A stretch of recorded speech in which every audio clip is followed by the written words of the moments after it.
विद्यार्थी मित्रों, लास्ट विडियोनी अंदर આપણે બાયોલોજીના 2 માર્ક્સના આઈએમપી ક્વેશ્ચન જોઈ ગયા હતા. હવે ચેપ્ટર વાઇઝ 3 માર્ક્સના આઈએમપી ક્વેશ્ચન જોશું. ચેપ્ટર નંબર 1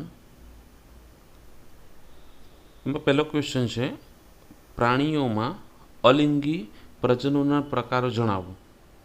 કોઈ પણ બે અને તેની આકૃતિ દોરવાની છે.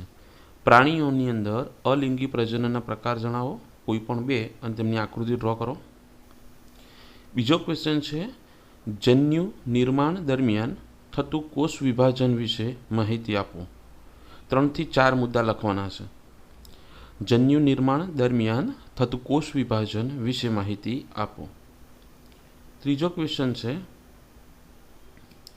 સજીવોમાં જાતીયતા વિશે જણાવો. સજીવોમાં જાતીયતા વિશે જણાવો. ચોથો ક્વેશ્ચન છે, આવૃત બીજધારી વનસ્પતિઓમાં જન્યુ વહન સમજાવો. આવૃત બીજધારી વનસ્પતિઓમાં જન્યુ વહન સમજાવો. પાંચમો ક્વેશ્ચન છે, ફલન એટલે શું, તેના પ્રકારો જણાવો. બાહ્ય ફલન અને અંતઃફલન. ફલન એટલે શું, તેના પ્રકાર જણાવો. બાહ્ય ફલન અને અંતઃફલન. છઠ્ઠો ક્વેશ્ચન, પાર્શ્વફલન ઘટનાના તબક્કા જણાવી કોઈ એક જણાવો. પાર્શ્વફલન ઘટનાના તબક્કા જણાવી કોઈ એક જણાવો. ત્યાર પછી નેક્સ્ટ ચેપ્ટર છે, ચેપ્ટર 6. તેનામાંથી 3 માર્ક્સનો ક્વેશ્ચન પૂછાવાના છે. ફર્સ્ટ ક્વેશ્ચન છે, ડીએનએ કુંતલનું પેકેજિંગ સમજાવો. ડીએનએ કુંતલનનું પેકેજિંગ સમજાવો. બીજો ક્વેશ્ચન છે, રૂપાંતરીય સિદ્ધાંત. રૂપાંતરીય સિદ્ધાંત. ત્રીજો ક્વેશ્ચન છે, ડીએનએ અર્ધરૂઢિગત રીતે સ્વયં જનનયંત્રી સમજાવો. ડીએનએ અર્ધરૂઢિગત રીતે સ્વયં જનીનિત સમજાવો. એવું કંઈક છે, બરાબર. બાયોલોજીમાં મને બહુ ખાસ ખબર પડતો નથી, પણ આ રીતનું લખેલું છે કે ડીએનએ અર્ધરૂઢિગત રીતે સ્વયં જનન પામે છે સમજાવો. કે હા. ત્યાર પછી ચોથો ક્વેશ્ચન છે, ટૂંકનો લખો. પ્રત્યાંકન. પાંચમો ક્વેશ્ચન છે, સુકોષ કેન્દ્રીકોષમાં પ્રત્યાંકન સમજાવો. સુકોષ કેન્દ્રીકોષમાં પ્રત્યાંકન સમજાવો. છઠ્ઠો ક્વેશ્ચન છે, જનીન સંક્રાંતિ એટલે શું, તેના મુખ્ય ગુણધર્મો જણાવો. જનીન સંક્રાંતિ એટલે શું, તેના મુખ્ય ગુણધર્મો જણાવો. સાતમો ક્વેશ્ચન છે, અનુકૂલન અણુ તરીકે ટીઆરએનએ આકૃતિ સહિત સમજાવો. અનુકૂલન અણુ તરીકે ટીઆરએન આકૃતિ સહિત સમજાવો. નવમો ક્વેશ્ચન છે, ભાષાંતરણ ટૂંકનોંધ લખો. ભાષાંતરણ વિશે ટૂંકનોંધ લખો. 10મો ક્વેશ્ચન, એચજીના વિશિષ્ટ લક્ષણો જણાવો. એચજીના વિશિષ્ટ લક્ષણો જણાવો. ત્યાર પછી વીએનટીઆર દ્વારા ડીએનએ ફિંગરપ્રિન્ટ કેવી રીતે મેળવી શકાય. વીએનટીઆર દ્વારા ડીએનએ ફિંગરપ્રિન્ટ કેવી રીતે મેળવી શકાય. ત્યાર પછી ચેપ્ટર નંબર 8, એમાં 3 માર્ક્સ માટે ટૂંકનોંધ લખો. મેલેરિયા, તેની અંદર રોગકારક સજીવ, રોગ થવાના કારણ, લક્ષણ અને ઉપાય, આટલી વસ્તુ લખવાની છે મેલેરિયા વિશે ટૂંકનોંધ. ત્યાર પછી છે, જન્મજાત પ્રતિકારકતા વિશે માહિતી આપો. જન્મજાત પ્રતિકારકતા વિશે માહિતી આપો. ત્રીજો ક્વેશ્ચન છે, ઉપાર્જિત પ્રતિકારકતા વિશે માહિતી આપો. ઉપાર્જિત પ્રતિકારકતા વિશે માહિતી આપો. ચોથો ક્વેશ્ચન છે, લસિકા અંગો.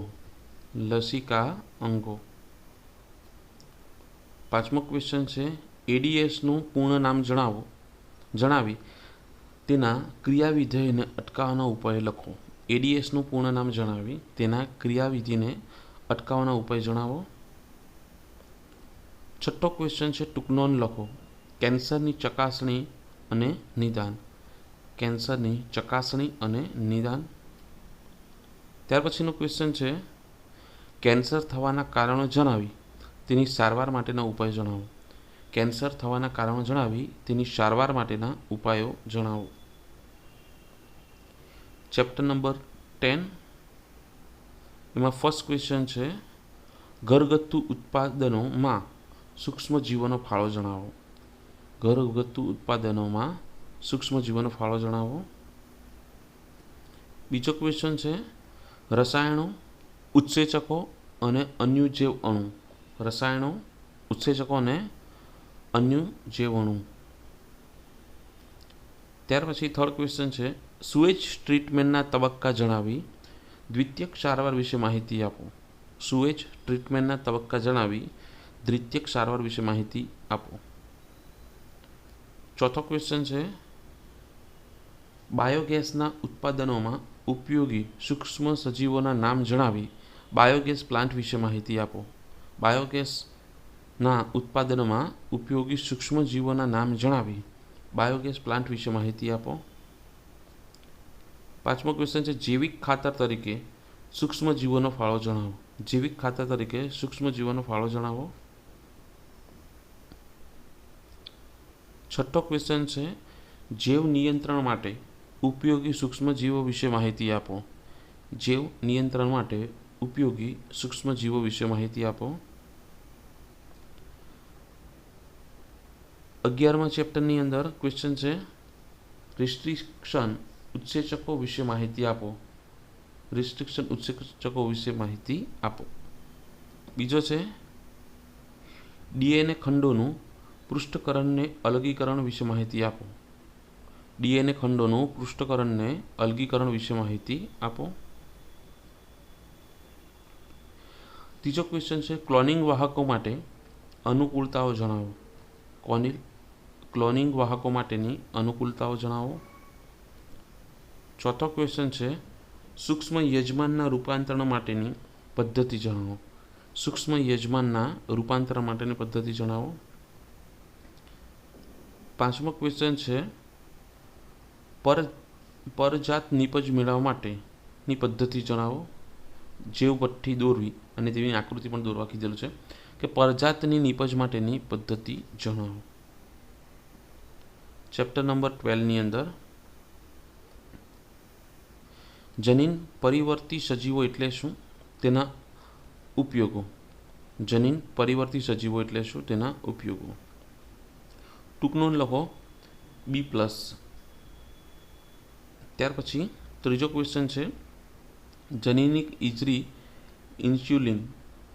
જનીનિક ઇજરી ઇન્સ્યુલિન. ચોથો ક્વેશ્ચન છે પારજનીનિક પ્રાણીઓના ઉપયોગો. પારજનીનિક પ્રાણીઓના ઉપયોગો. પાંચમો ક્વેશ્ચન છે આણ્વીય નિદાન. છઠ્ઠો ક્વેશ્ચન છે જનીન થેરાપી. જનીન થેરાપી. ચેપ્ટર નંબર 15 તેમાં પહેલો ક્વેશ્ચન છે જૈવ વિવિધતાના મહત્વ જણાવો. જૈવ વિવિધતાના મહત્વ જણાવો.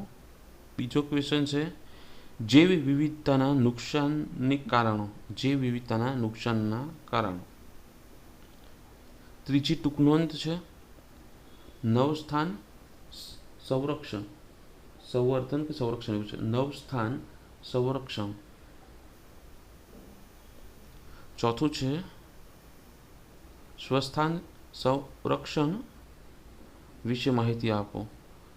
સ્વસ્થાન સંરક્ષણ વિશે માહિતી આપો. હવે અમુક 2 માર્ક્સના ક્વેશ્ચન આગળના આપણા વિડીયોમાં રહી ગયા છે તે ટીક કરી લેજો. ચેપ્ટર નંબર 13ના અમુક એડ કરેલા છે. અજૈવિક કારકો સામેની પ્રતિક્રિયા તરીકે નિયમન કરવું સમજાવો. અજૈવિક કારકો સામેની પ્રતિક્રિયા તરીકે નિયમન કરવું સમજાવો. અનુકૂલનો ઉદાહરણ સહિત સમજાવો. અનુકૂલનો ઉદાહરણ સહિત સમજાવો. ટૂંકનોંધ લખો પરભક્ષણ. ચોથો ક્વેશ્ચન છે સજીવ પોતાનું જીવન વ્યતીત કરવા માટે સ્પર્ધા કરે છે સમજાવો. સજીવ પોતાનું જીવન વ્યતીત કરવા માટે સ્પર્ધા કરે છે સમજાવો. પાંચમો ક્વેશ્ચન છે કેટલીક વનસ્પતિ પરાગનયન માટે લિંગ કપટકનો સહારો લે છે. કેટલીક વનસ્પતિ પરાગનયન માટે લિંગ કપટનો સહારો લે છે સમજાવો. હવે આપણે 4 માર્ક્સના ક્વેશ્ચન જોવાના છે. Chapter number 3.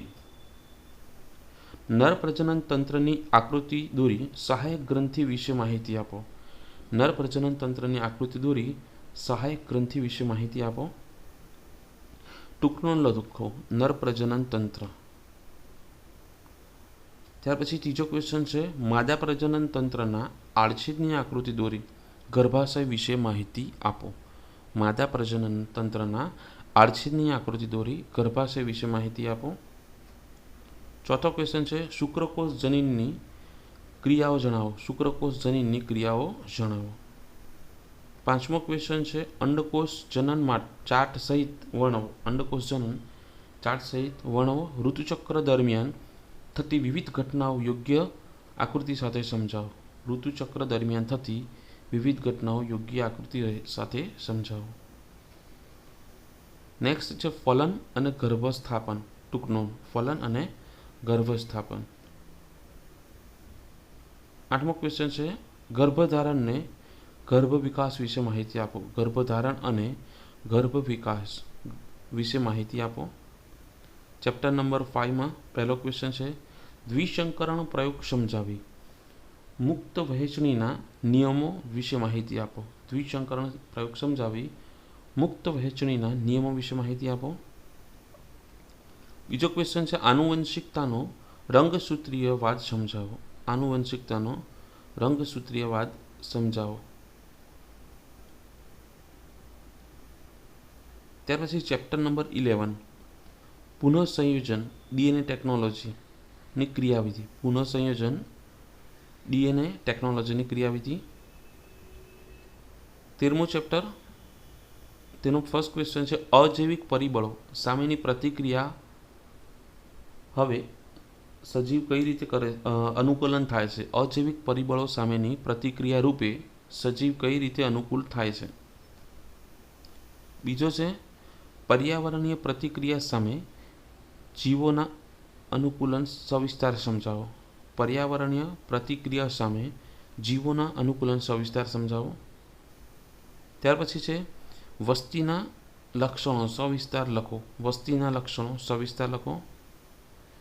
ત્યાર પછી છે ચરઘાતાંકીય વૃદ્ધિ વિશે નોંધ લખો. નેક્સ્ટ છે પરભક્ષણ એના વિશે નોંધ લખો. પરભક્ષણ. ત્યાર પછી પરોપજીવન એના વિશે નોંધ લખો. બસ આટલા ક્વેશ્ચન છે બાયોલોજીની અંદર. આપણે બધા જ ક્વેશ્ચન જોઈ ગયા 2 માર્ક્સના 3 માર્ક્સના અને 4 માર્ક્સના.